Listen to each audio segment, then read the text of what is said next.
Pencaksilat merupakan warisan budaya leluhur bangsa Indonesia. Sebuah tradisi bela diri, yang membalut filosofi budi pekerti. Beragam aliran dan perguruan tersebar di seluruh penjuru Nusantara. Dan kami menyelusurinya satu persatu dalam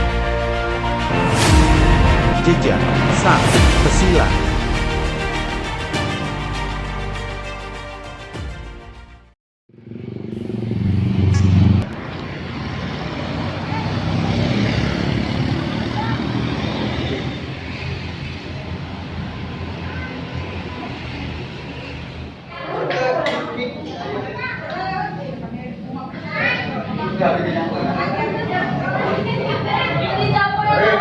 Bismillahirrahmanirrahim. Assalamualaikum warahmatullahi wabarakatuh. Selamat pagi pencinta pencaksilat dimanapun Anda berada. Senang sekali saya Sofyan Saudi hadir menemani Anda dalam sebuah program acara yaitu Jejak Sang Pesilat, yang mana program kali ini akan kami sajikan kekayaan dan keanekaragaman pencaksilat budaya asli bangsa Indonesia yang ada di wilayah Jawa Barat. Nah, untuk kesempatan kali ini saya hadir di Kecamatan Jasinga dalam kegiatan sosialisasi peraturan pencaksilat yang dilaksanakan pada tanggal 1 Januari 2023. Mari ikuti kegiatan ini bersama-sama. Assalamualaikum warahmatullahi wabarakatuh. Waalaikumsalam. Bagi kita khususnya yang sebagai pelaku juga yang melestarikan seni budaya warisan leluhur yang merupakan aset kebudayaan asli bangsa Indonesia. Nah, mudah-mudahan datang, karena memang kembangkan dan memang diciptakan oleh para leluhur. Di Kecamatan Jasinga ini Sada Sunda sebagai pendatang sebenarnya, sebagai pendatang perguruan. Kami berasal dari Sukabumi, mencoba mengembangkan karena ini amanah dari orang tua, dari almarhum Bapak Ujian Dharma Rustandi. Ada sederhana. Alhamdulillah ini ada beberapa tamu.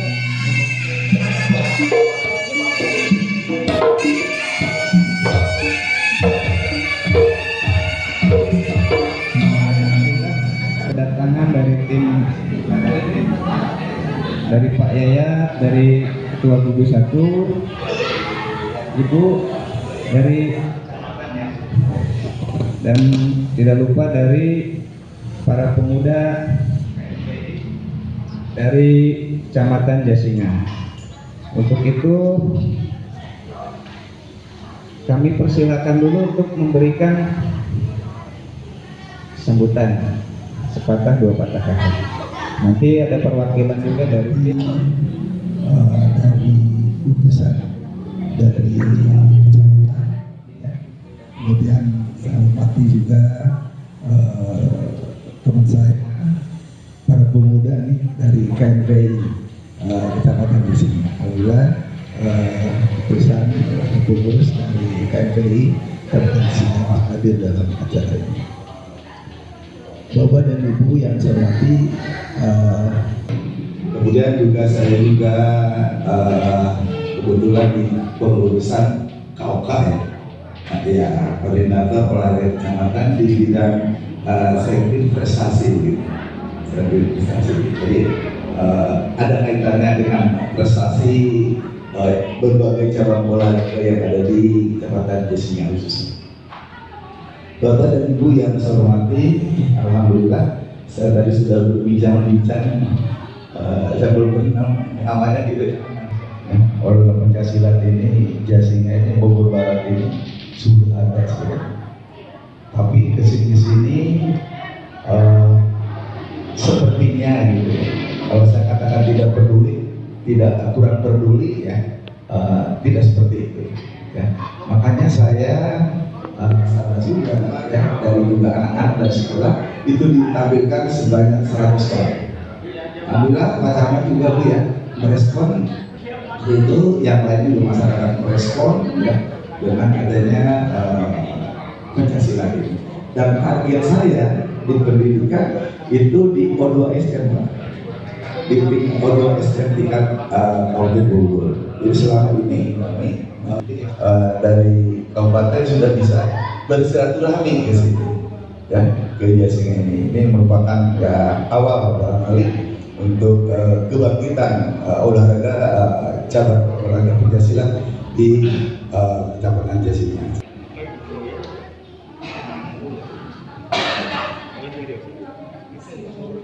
Assalamualaikum warahmatullahi wabarakatuh.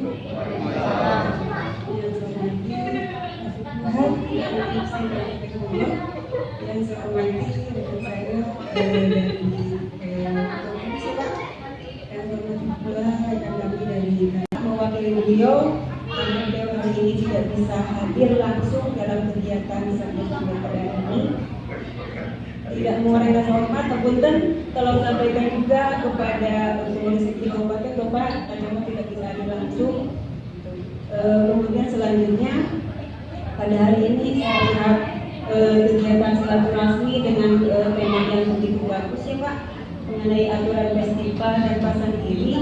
Mudah-mudahan ini bisa dijadikan dasar ya untuk pengurus Sabda Sunda.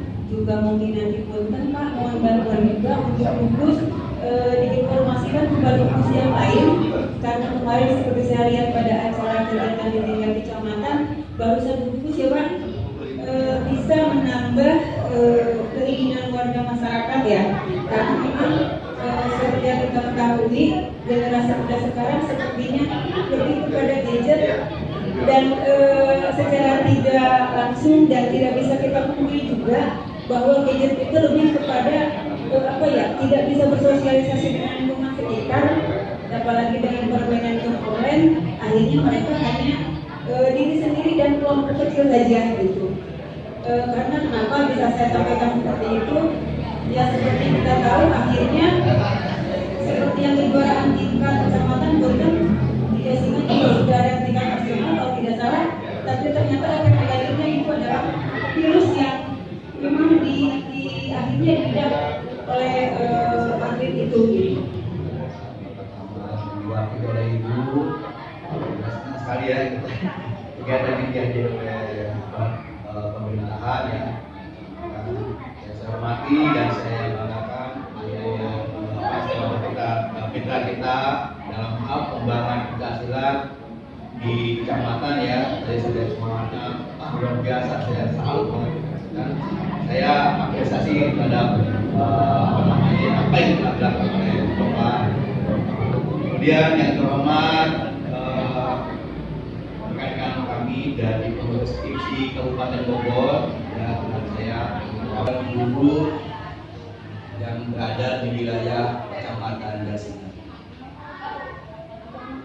Alhamdulillah pada kesempatan hari ini atas izinnya kita dapat kumpul hadir tempat ini, yang mana pertemuan kita pada hari ini adalah di luar ekspektasi kita pertama.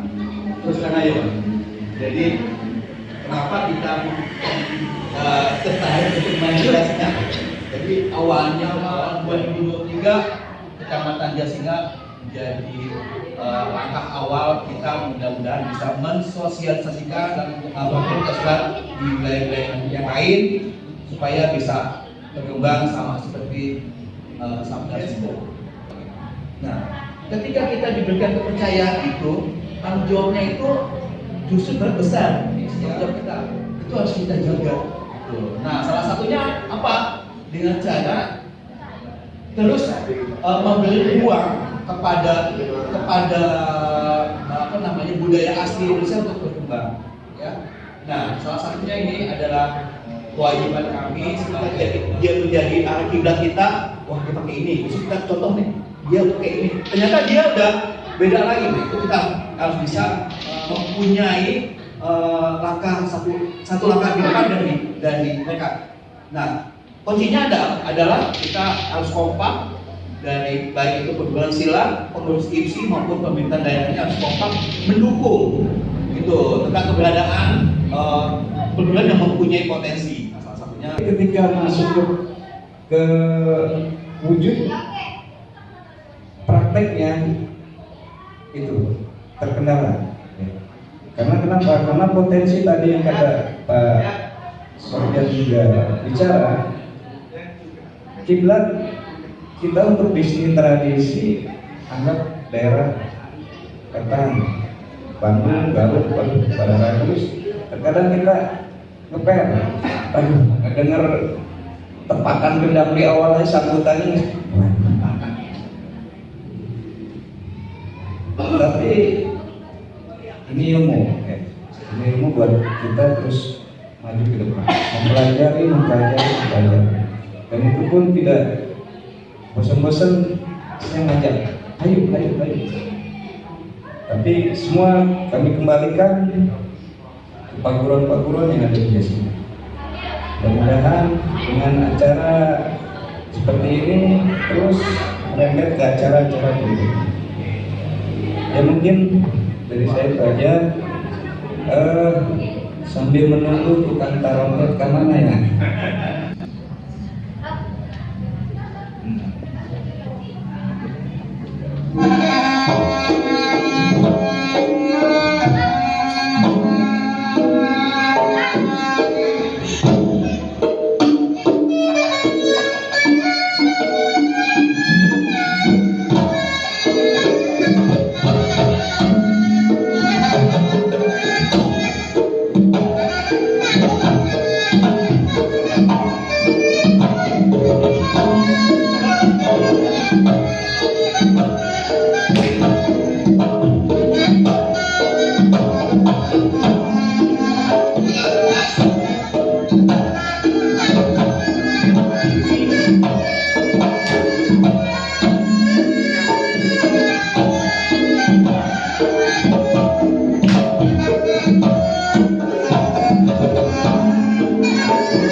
Ringnya ke kiri, itu yang dimaksud dengan wirasa, atau contohnya wirasa, dirasa-rasa kan dia nggak ada yang nangis ke kanan gitu ya. Nah itu wirasa. Jadi setiap gerakan itu dilihat karawakna, rawelana, tangkepna ya. Jadi jangan sampai nangkep ke bawah karena yang kita tangkep itu tangan, dipatahinnya di bawah kan gitu. Itu wirasa. Kemudian wirahma, yaitu gerak, antara gerak dan tepat irama berpadu dengan alunan yang enak. Jadi jangan sampai ini nyampe baru pak gitu. Pak. Dung. Ya, itu. Nah, itu yang dimaksudkan dengan wirahma. Jadi gerakan itu dimasukkan ke dalam irama sehingga menjadi satu irama yang enak dilihat dan enak didengar.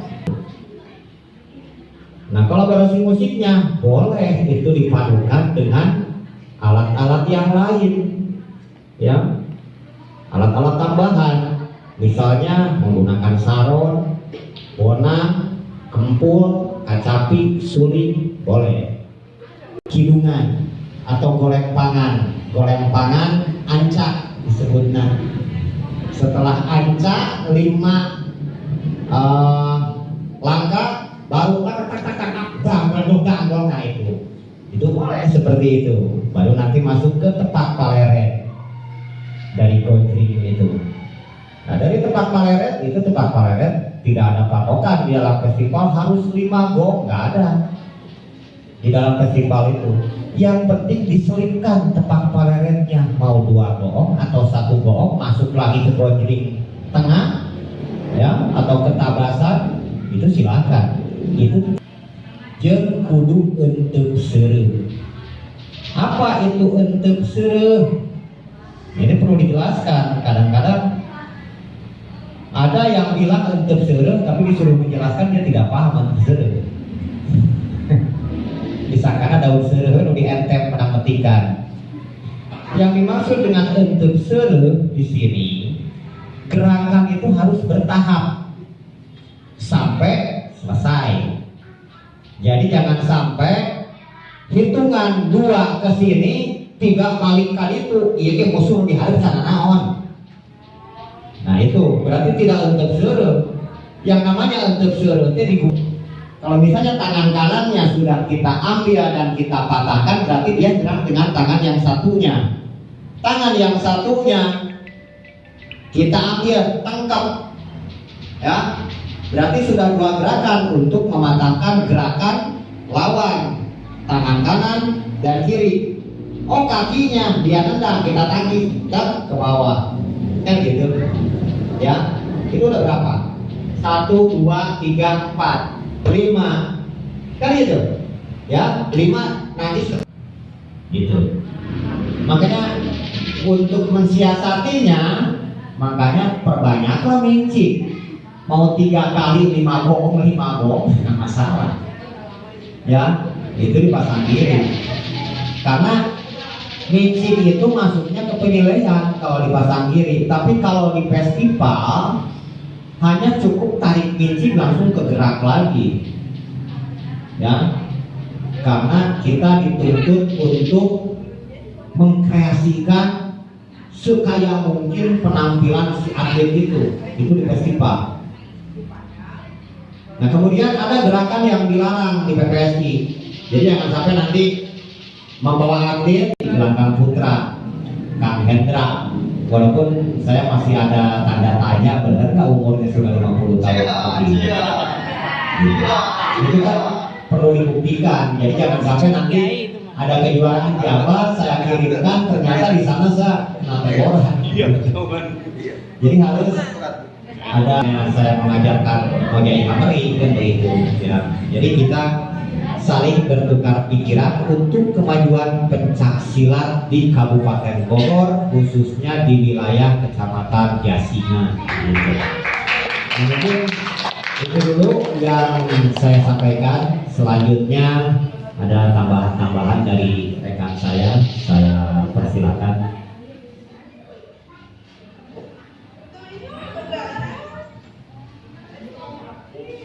Baik, terima kasih Kang Yuswan selaku Ketua 3 Bidang Tradisi IPSI Kabupaten Bogor. Bismillahirrahmanirrahim. Assalamualaikum warahmatullahi wabarakatuh. Barangkali tadi sudah dijelaskan oleh Kang Yuswan bagaimana perbedaan antara festival dengan pasar ini. Detailnya beliau tadi sudah menjelaskan. Di sini mungkin saya akan sedikit sharing tentang hal lain, yaitu terkait dengan memiliki perangkat latihan lengkap, gitu ya. Nah, oleh karena itu harus menjadi motivasi untuk maju. Caranya apa? Seorang pelatih itu adalah desainer. Dia menciptakan sebuah rangkaian gerakan yang nggak main-main, ya. Jadi sebuah tampilan yang ditampilkan itu hasil kreasi pelatih, guru, sehingga dia tahu harus begini dengan imajinasinya rangkai seolah-olah dia sedang berhadapan dengan musuh itu dengan kolaborasi gerakan itu sehingga menghasilkan suatu tampilan yang menarik, ya. Itu suatu karya seni. Jadi karya seni itu bukan cuma lagu, bukan. Tampilan itu adalah karya seni, gitu. Cuman yang namanya seniman itu nggak boleh puas. Jadi seorang pelatih itu dituntutnya harus terus berjuang menciptakan sesuatu, ya. Kalau pengarang lagu itu menciptakan ketika contohnya di sini Sabda Sunda menciptakan rangkaian gerakan bagus nih, kan pada saat itu juri pun tahu bagus banget, tapi kalau itu diulang-ulang juri itu kan lihatnya ya biasa gitu. Makanya ada tantangan penuh terhadap pelatih. Kan besok pakai kayak gitu, kita tonton bawa kita kayak gini. Dia mah senang aja nonton besok pertandingan ternyata dia beda. Kenapa? Nah, dia dinamis, sesuatu dinamis, ya. Jadi kalau kita tahu nih, wah dia tampilannya bagus ya pada saat pertama kali kita melihat memukau. Kenapa? Karena juri itu belum pernah melihat gerakan kayak gitu, ya. Tapi kalau diulang-ulang setiap tampilan gini, juri yang biasa menjurikan, pasti habis ini ke sini, habis itu ke sono, karena udah apa, ya. Juri walaupun belum nggak bisa ngegerakin, tapi dia tahu polanya, ya. Tapi harus kita mau berkreasi, menciptakan gerakan-gerakan atau album-album baru yang belum pernah didengar oleh juri, begitu. Dan itu dilakukan oleh Pak.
Thank you.